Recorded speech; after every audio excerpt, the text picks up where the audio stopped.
El capítulo 4 del segundo libro de Crónicas describe con detalle los utensilios sagrados del templo de Salomón, destacando el altar, el mar de bronce, los lavatorios, los candeleros y los instrumentos de servicio. A simple vista es un capítulo técnico, pero en realidad revela una verdad profunda. Dios prepara un lugar donde la adoración, la purificación y el sacrificio hacen posible la comunión con Él. Desde una perspectiva del Evangelio, este capítulo apunta a Cristo como el verdadero y perfecto templo. El altar de bronce anticipa el sacrificio definitivo del Cordero de Dios en la cruz. El mar de bronce señala la limpieza no solo externa, sino del corazón que Cristo ofrece por su sangre. Los candeleros de oro prefiguran a Cristo como la luz del mundo. Todo en el templo estaba cuidadosamente preparado, porque el pecado impide la cercanía con Dios y solo mediante un sacrificio aceptable y una purificación real se podía entrar en su presencia. El Evangelio proclama que aquello que el templo simbolizaba, Jesucristo lo cumplió plenamente. Él es el sacrificio, la limpieza, la luz y el acceso al Padre. Así, este capítulo nos recuerda que la adoración verdadera no se basa en rituales perfectos, sino en el Dios Santo que provee el camino. En Cristo, Dios ya no habita en un templo hecho por manos humanas, sino en corazones redimidos por su gracia.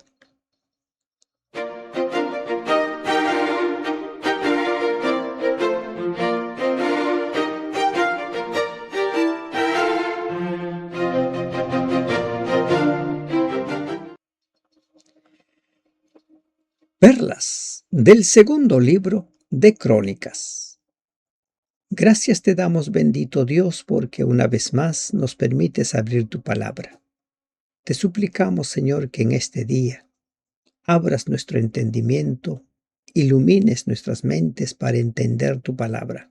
En el nombre de Cristo Jesús, tu Hijo, te lo ruego. Amén. Buen día, hermanos y hermanas de esperanza. El capítulo 4 nos habla acerca de los mobiliarios del templo. Todo lo que había en el templo, así como en el santuario que se levantó en el desierto en el tiempo de Moisés, tenía un propósito: enseñar al pueblo en qué consiste el plan de salvación, enseñar al pueblo qué simbolizaba cada uno de ellos en relación al ministerio del Cordero de Dios, al ministerio de Cristo. Continúe estudiando, continúe compartiendo, no deje de compartir. No deje de animar a las personas a sumarse al estudio diario. ¿Tiene usted preguntas? Por favor, escríbalos. ¿Tiene algún comentario? Compártalo. El objetivo de este capítulo es evidenciar la organización, diseño y elaboración de los utensilios del templo como expresión de la santidad, orden y gloria de Dios, mostrando que la adoración requiere preparación intencional y excelencia. Objetivos específicos de este capítulo. 1. Describir los utensilios principales del templo y su función en el sistema de adoración. 2. Analizar el simbolismo espiritual de los elementos: el altar, el mar de bronce, los candeleros, las mesas. 3. Comprender la importancia del orden y la estructura en el culto a Dios. 4. Identificar el rol de los artesanos, especialmente Hiram, en la obra de Dios. Y 5. Aplicar principios de excelencia, pureza y reverencia en la vida espiritual actual. Temas principales que encontramos en este capítulo, 5 de los muchos que hay. 1. El altar de bronce, centro del sacrificio, representaba el acceso a Dios mediante el sacrificio, representaba la inmolación del sustituto. Allí, en el altar del sacrificio, se ofrecía al animal que simbolizaba al Cordero de Dios.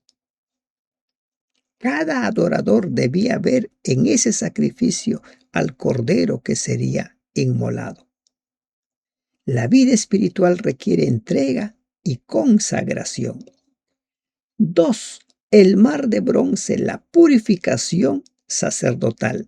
La gran fuente usada para la limpieza ritual simboliza, según el libro de Hebreos, la limpieza interior.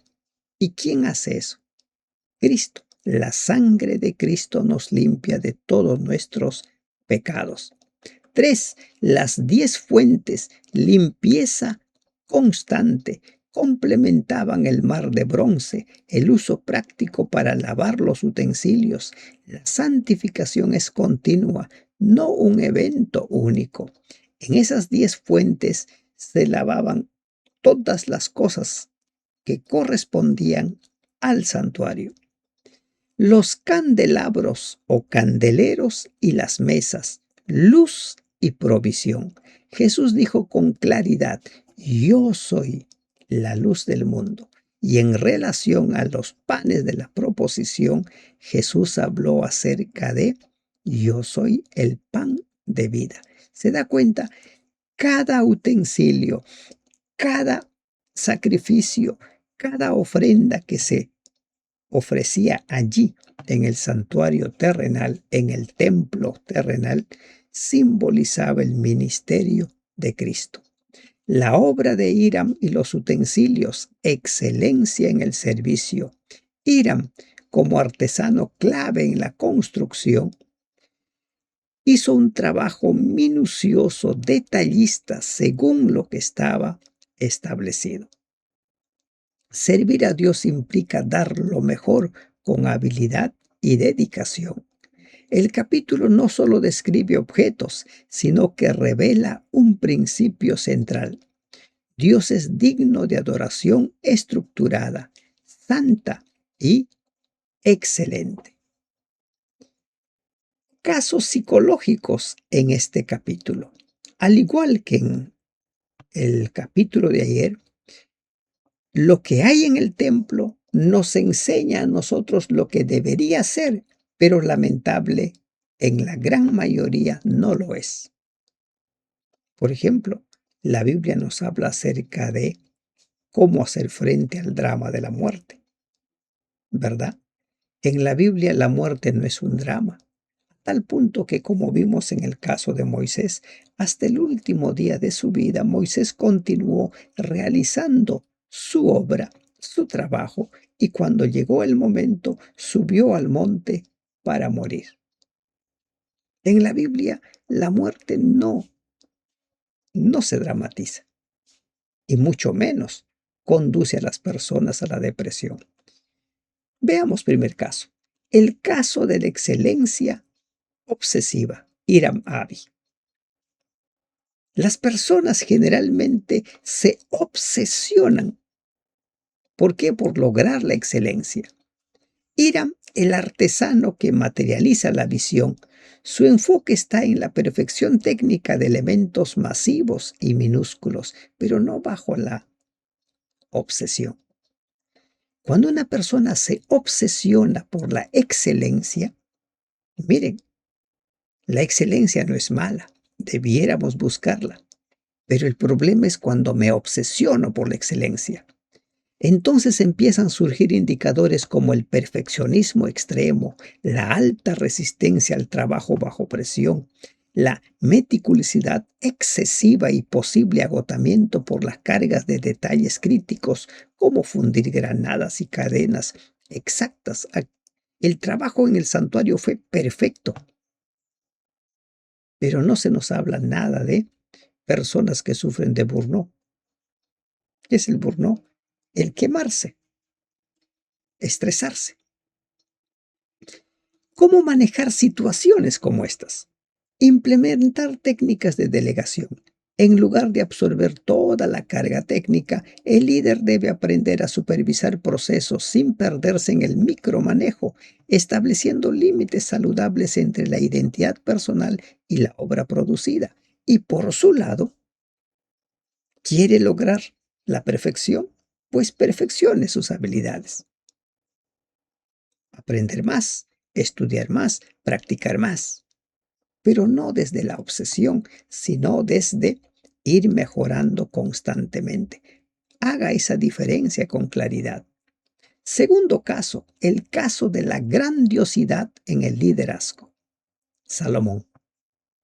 Salomón multiplica por 10 los elementos del tabernáculo, 10 candelabros, 10 mesas. Existe una necesidad psicológica de proyectar poder a través de la escala. Estamos tomando lo que hizo Salomón como un caso psicológico de grandiosidad. Pero recuerden que Salomón todo lo hizo según los planos. Recuerden que en el plan de salvación el hombre no tiene participación, solo ejecuta. Pero cuando la grandiosidad se convierte en un problema, entonces se presentan algunos indicadores. La tendencia hacia la hipérbole, a agrandar todo. La validación personal a través de los logros materiales monumentales y posible desconexión con la simplicidad funcional. Si no hago algo grande, entonces no voy a trascender. Es vital que como cabeza, estamos llamados a ser cabeza, marquemos la diferencia, pero no desde la grandiosidad enfermiza. Por lo tanto, hay que practicar la humildad operativa. Es necesario equilibrar el crecimiento externo con la introspección. Cuando una persona entra en problemas como la excelencia obsesiva o la grandiosidad, terminan el día cansados, quemados. Terminan el día que ya no dan más. Pero cuando una persona busca la excelencia, la grandiosidad saludablemente, es una persona que termina cansado, pero no estresado. Termina cansado, pero no renegando de su vida. Tercer caso, el caso de la purificación de la culpa, el mar de purificación, el mar de fundición. El uso del mar de bronce por los sacerdotes antes del servicio representa la gestión de la limpieza emocional y moral. Pero cuando esto se convierte en un problema, ¿qué sucede? Las personas empiezan a somatizar como consecuencia de la culpa. ¿Qué es somatizar? El cuerpo empieza a sufrir y se van a mostrar ciertos males físicos. Hay una ansiedad ante el juicio social o divino y una necesidad compulsiva de rituales de seguridad antes de enfrentar responsabilidades importantes. La culpa, el sentimiento de culpa. ¿Qué hacer con la culpa? Trabajar en la autocompasión y la reestructuración cognitiva, entender que los errores o los pecados, si bien es cierto, nos alejan de Dios, pero tienen solución. Entender que Dios perdona y además, miren, es saber perdonarnos. Si Dios nos perdona, ¿por qué nosotros no podemos aprender a perdonarnos? El caso 4 del bronce versus oro, la disonancia de identidad, querer ser lo que no se es. El contraste entre el exterior rústico bronce y el interior glorioso el oro puede reflejar la lucha entre la máscara pública y el yo privado. Algunos indicadores cuando este problema se presenta: la incongruencia entre lo que se muestra a los demás, el bronce en este caso, y lo que se vive en la intimidad, el oro. Hay un sentimiento de ser un fraude si el interior no brilla como el exterior. ¿Cómo se maneja esto? Hay que fomentar la integridad emocional, la integridad personal, buscar que los valores internos, el oro, guíen las acciones externas, reduciendo la brecha entre la imagen pública y la realidad privada mediante la honestidad total. Lo que eres dentro, mostrarlo también por fuera. Esa duplicidad, miren, aquí no estamos hablando de un problema casi común. Generalmente las personas son bronce por dentro y oro por fuera. Quieren parecer, ¿no es cierto?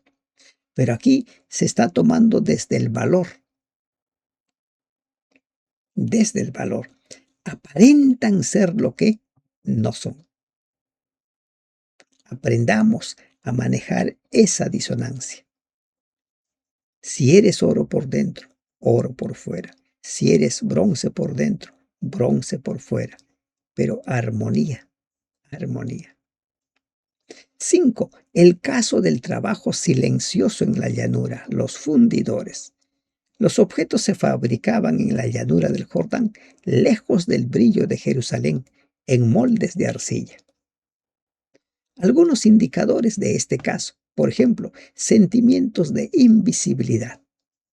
Personas que les gusta estar en la mira de todos, pero hay un sentimiento de invisibilidad, falta de reconocimiento inmediato, posible resentimiento por realizar el trabajo de menos valor o el trabajo sucio, como lo dicen algunos, mientras otros disfrutan del producto final del templo. ¿Qué hacer? Aplicar el esfuerzo del propósito, ayudar a la persona a encontrar significado en el proceso y no solo en el aplauso. Debemos validar que la calidad de lo que se hace en privado, el molde de arcilla, es lo que garantiza la estabilidad de lo que luce en público, la columna de bronce. La aceptación es vital en este caso. Aceptar el lugar para el cual has sido llamado, para la función al cual has sido llamado. Y cumple con excelencia el trabajo para el cual se te ha puesto. Y con seguridad que los reconocimientos van a llegar.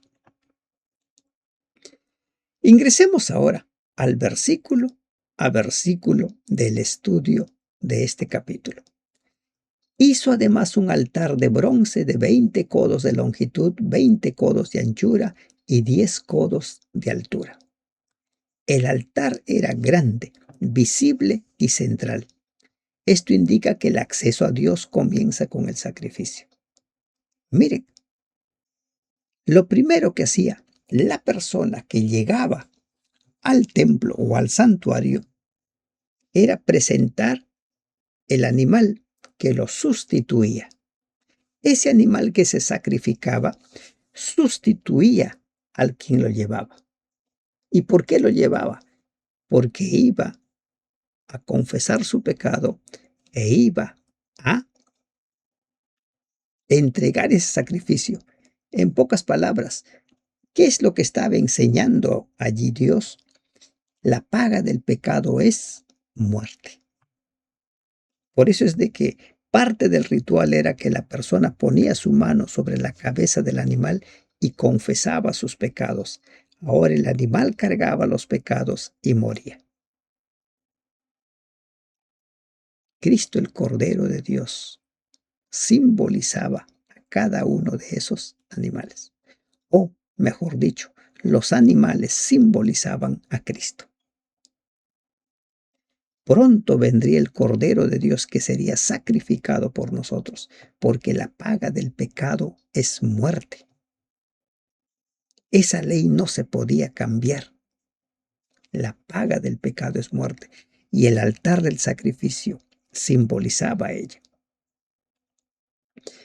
También hizo un mar de fundición, el cual tenía 10 codos de un borde al otro, enteramente redondo. Su altura era de 5 codos y un cordón de 30 codos a lo largo lo ceñía. El mar simbolizaba la abundancia de agua para la purificación. Su tamaño revelaba que la limpieza no era ocasional, sino constante. Las personas no fracasan por necesidad de limpieza, sino por intentar vivir en procesos continuos de renovación interior sin recurrir a la fuente. Y debajo del mar había figuras de calabazas que lo circundaban, 10 en cada codo alrededor. Eran 2 hileras de calabazas fundidas juntamente con el mar. 10, dice, eran 2 hileras. Y debajo del mar había figuras de calabazas. ¿Qué más encontramos debajo de ese mar? Miren, dice, estaban asentados sobre 12 bueyes, 3 de los cuales miraban al norte, 3 al occidente, 3 al sur y 3 al oriente, y el mar descansaba sobre ellos, y las ancas de ellos estaban hacia adentro. 12 bueyes representaban a las 12 tribus sosteniendo el mar. La purificación era una responsabilidad corporativa, no individual. Y además miraban hacia los 4 puntos cardinales. La sanidad emocional madura ocurre dentro del grupo, dentro de la congregación. Nadie se sostiene solo por mucho tiempo. No se puede compartimentar la fe. La espiritualidad sana implica coherencia en todas las áreas personales.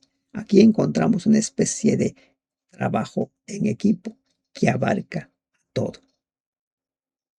El soporte, el sostén.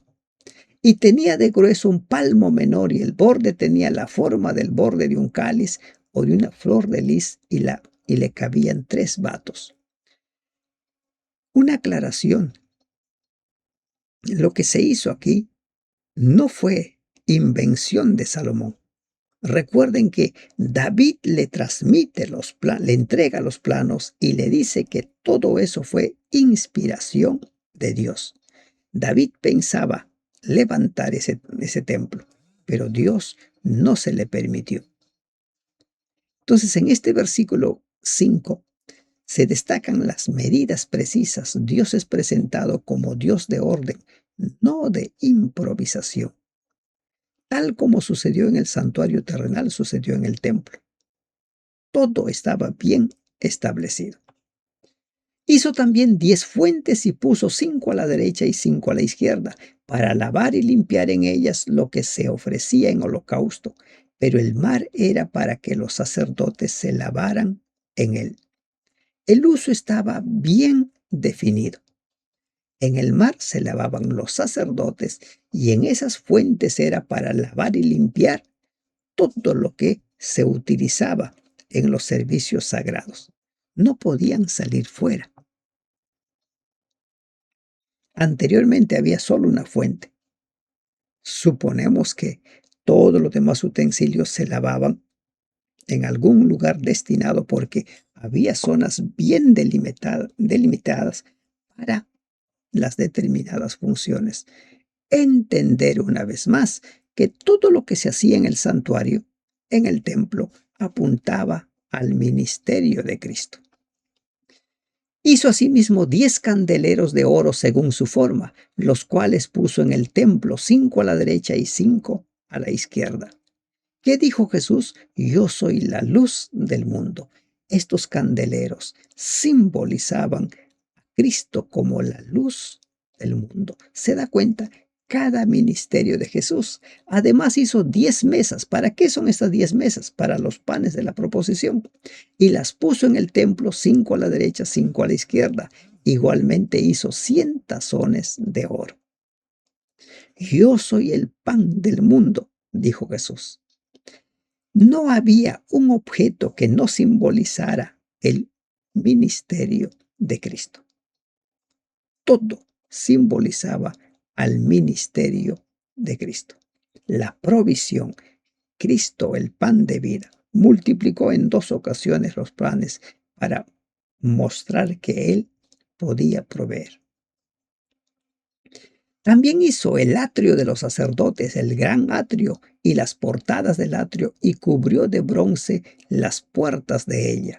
El atrio separaba lo común de lo sagrado. Dios establece siempre límites especiales como pedagogía espiritual.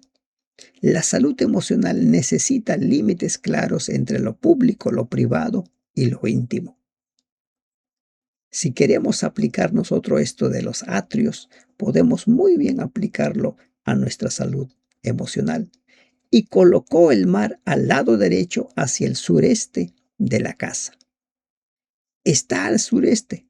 El área de tránsito, la limpieza no estaba escondida, era visible. La vulnerabilidad sana no se oculta completamente, se integra con sabiduría.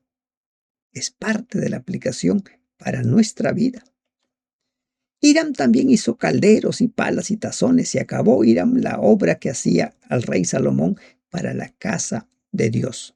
Un artesano extranjero, recuerden que su padre era de Tiro, su madre de la tribu de Dan, participa. Dios usa diversos dones. Hiram. Los dones están repartidos en todos los seres humanos, así como las riquezas. Las riquezas también están en manos de no creyentes. Y cuando Dios necesita, esos no creyentes contribuyen para que su obra se lleve a cabo. 2 columnas y 2 cordones, los capiteles sobre las cabezas de las columnas y 2 redes para cubrir las 2 esferas de los capiteles que estaban encima de las columnas. Las granadas simbolizaban vida y fertilidad espiritual. La espiritualidad saludable produce fruto visible, no solo técnica. ¿Recuerdan la parábola de la viña? Cristo, la vid. Separados de mí nada podéis hacer, pero si están conmigo, dice Jesús, van a producir mucho fruto. 400 granadas en las 2 redes, 2 hileras de granadas en cada red para que cubriesen las 2 esferas de los capiteles que estaban encima de las columnas. El número nos enfatiza plenitud y suficiencia. Dios no provee a medias lo necesario para sanar y adorar. Siempre da lo que necesitamos.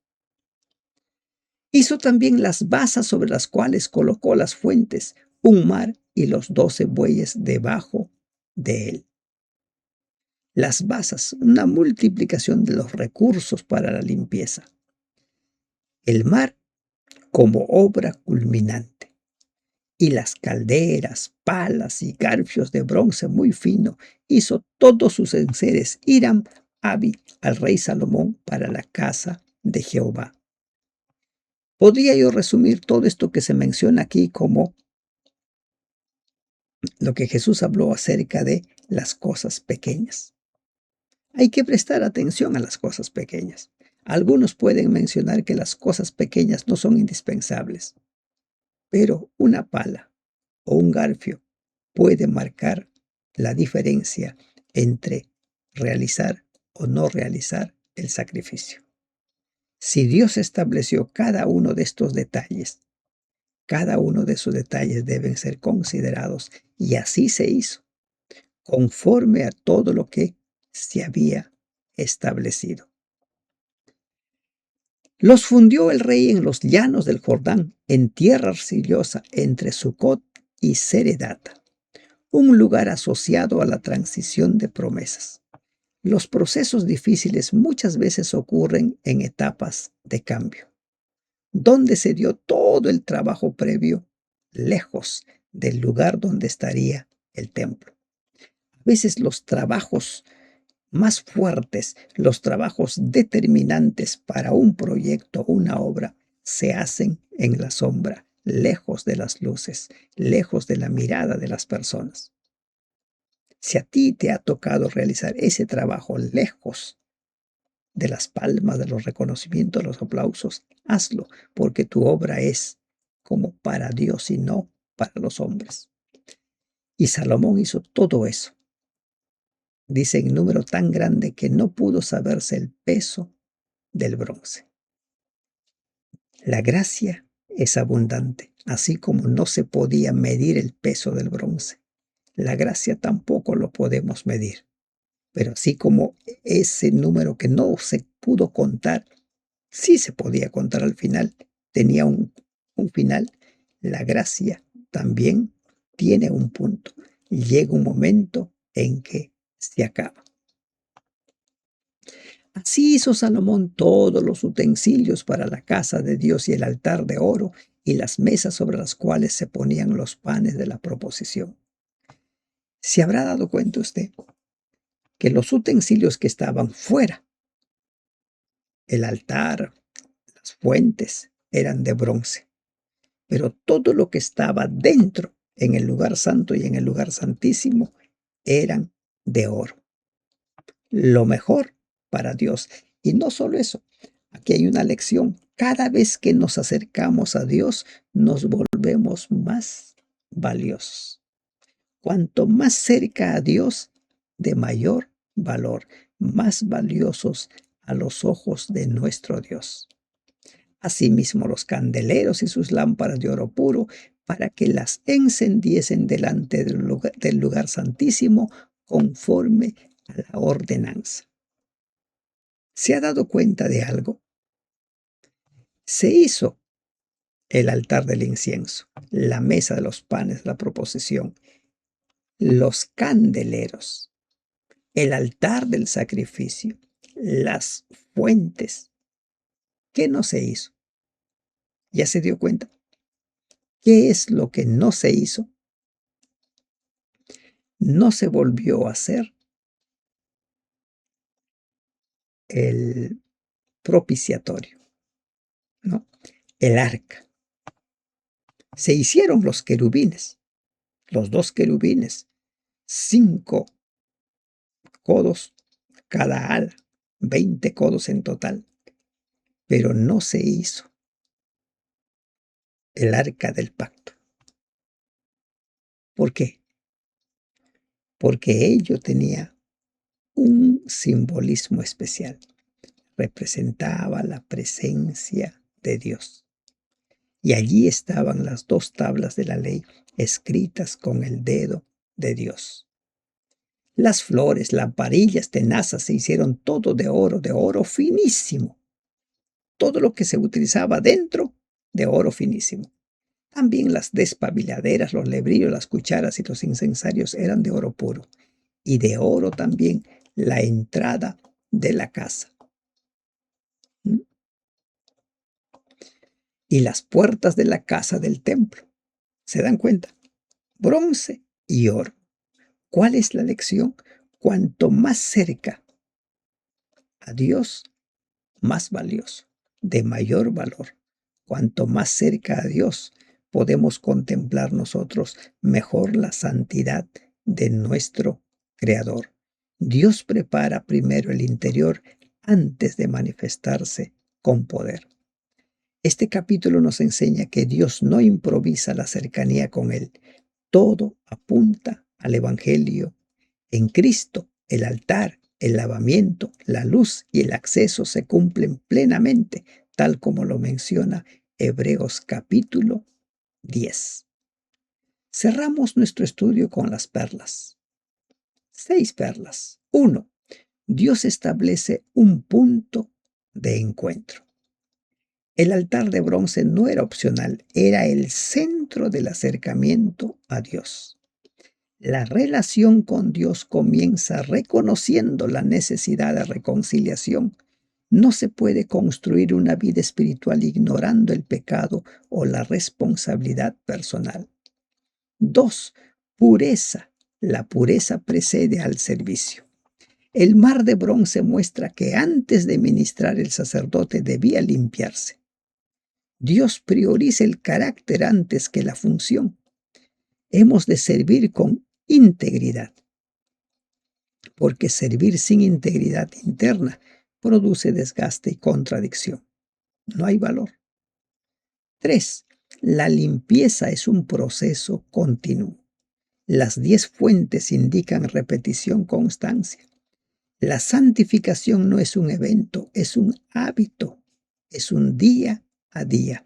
El crecimiento es personal.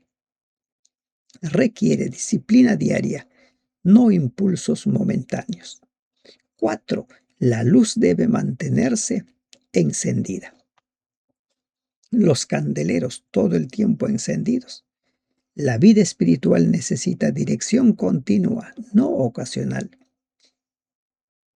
La persona cae en confusión cuando no tiene la luz. Por eso el Señor dice en su palabra, lámpara es a mis pies tu palabra. La palabra de Dios es nuestra lámpara. Jesús dijo claramente, yo soy la luz del mundo. Y esa debe mantenerse encendida todo el tiempo. Dios provee comunión, no solo un ritual. Las mesas del pan de la proposición representaban esa relación, no solo la ceremonia.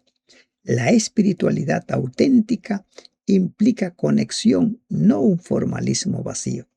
No basta cumplir con las prácticas, es necesario cultivar esa relación genuina con nuestro Dios. Dios se glorifica en la excelencia. Los utensilios fueron hechos con detalle, precisión y belleza por Hiram. La obra de Dios merece calidad, no mediocridad. El desarrollo de habilidades y el compromiso con la excelencia también son actos espirituales. Este capítulo enseña que la vida espiritual no es improvisada ni superficial. Está construida sobre sacrificio, limpieza constante, dirección clara, comunión genuina y excelencia en lo que hacemos.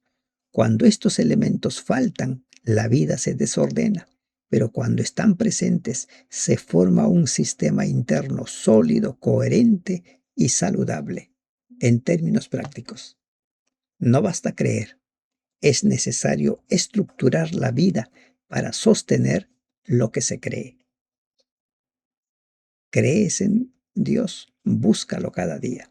Él es la luz, Él es el pan, Él es el cordero que se inmolaba cada día.